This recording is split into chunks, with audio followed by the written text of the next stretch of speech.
तर पुण्यात्म्यांनो, ज्या व्यक्ती आज स्वतःला या खोट्या सुखात सुखी मानतात आणि त्या या आपत्ती येण्याआधीच त्या परमेश्वराच्या चरणी लीन होतात, भक्ती करतात, तर त्यांच्या वाट्याला येणारे कष्ट कर्माचे कष्ट नाही येणार. आणि जो या खोट्या सुखात रमलाय, पुण्यात्म्यांनो, प्रत्येक प्राण्याचं प्रारब्ध बनवलं जातं. प्रारब्ध म्हणजे आमच्या पुण्य आणि पाप तिथे भगवानाच्या दरबारात संचित आहे, डिपॉझिट आहे बँकमध्ये. तर त्यायोगे आपल्याला मनुष्य जीवन येतं ॲव्हरेज रेशोने. पुण्याच्या हिशोबाने पुण्य काढलं जातं आणि पापाच्या हिशोबात पाप, दोन्हींचं मिश्रण करून आपल्याला एक मनुष्य शरीर मिळतं. ज्यांचं पुण्य जास्त संचित आहे त्यांचा पुण्याचा रेशो जीवनात जास्त असतो, परंतु पापांचा समावेशही नक्कीच होतो.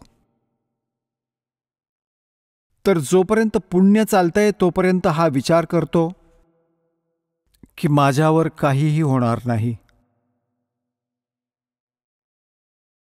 आणि जेव्हा पापांचा विषय सुरू होतो तेव्हा हा भरकटतो, रडतो, वाईट पद्धतीने डोकं आपटून मग परमात्म्याचं स्मरण करतो. त्यावेळी मग परमात्मा त्याविषयी म्हणतात, अच्छे दिन पाछे गए, गुरु से किया ना हेत, अब पछतावा क्या करे, चिड़िया चुगेगी खेत. मग परमात्मा दयाळू आहे. म्हणतात, पीछे गई सो जान दे, ले रहती को राख, उल्टी ला चढ़ाइयो, करो अपूठी चाक. आता ते दयाळू काय सांगतात की चांगले दिवस मागे पडले, सद्गुरूंचा शोध घेतला नाही आणि आता पस्तावून काय फायदा, वेळीच आपल्या शेताची राखण केली नाहीस, त्यातल्या पिकाला चिमण्यांनी खाऊन टाकलं. मग परमात्मा म्हणतात कि चेत सके तो चेत ले, आधा पदा उभार. जे काही थोडंफार उरलं आहे ते तरी आता सांभाळ, ते तरी उभं कर, अजूनही वेळ आहे. आता काय सांगतायत परमात्मा, जसं काही बुजुर्ग लोक आहेत, वृद्ध झालेत बिचारे, हे तत्वज्ञान न मिळाल्याने, आध्यात्मिक ज्ञान न मिळाल्याने आपल्याला जे ट्रेनिंग मिळतं परिवारांकडून, नातलगांकडून, कुटुंब कबिल्याकडून, समाजाकडून, यातून केवळ एवढंच मिळतं की बाबा आपलं करून खा, घेऊन दे. हे तर एका नेक माणसाचं, पुरुषाचं कर्तव्य बनतं. हे तर कर्तव्य असायलाच हवं. परंतु याचबरोबर आपल्याला भविष्यासाठी जे करायचं होतं, ती परमात्म्याची साधना, धर्म, पुण्य करायचं होतं, ते ज्ञाना वाचून वंचित राहिलं. आणि ते ज्ञान मिळतं सद्गुरू आणि संतांकडून. तर परमात्मा म्हणतात, आखिर तुझको कौन कहेगा, गुरु बिन आत्मज्ञान.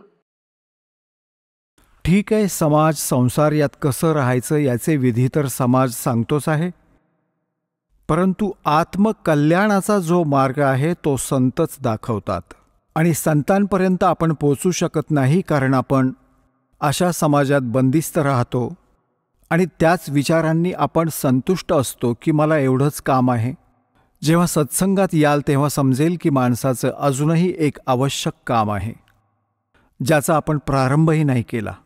आपण ऐकत होता जगद्गुरु तत्वदर्शी संत रामपालजी महाराज यांचे मंगल प्रवचन, ज्यांच्या शुभ आशीर्वादाने संपूर्ण विश्वामध्ये 500 पेक्षा जास्त नामदीक्षा केंद्र आहेत, जिथे निशुल्क नामदीक्षा दिली जाते.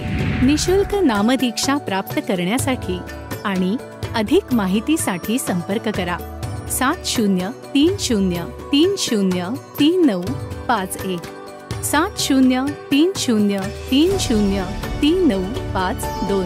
अद्वितीय आध्यात्मिक ज्ञान वाचण्यासाठी, पाहण्यासाठी आणि ऐकण्यासाठी संत रामपालजी महाराज ॲप अवश्य डाउनलोड करा किंवा आमची वेबसाईट www.jagatgururampalji.org वर विजिट करा.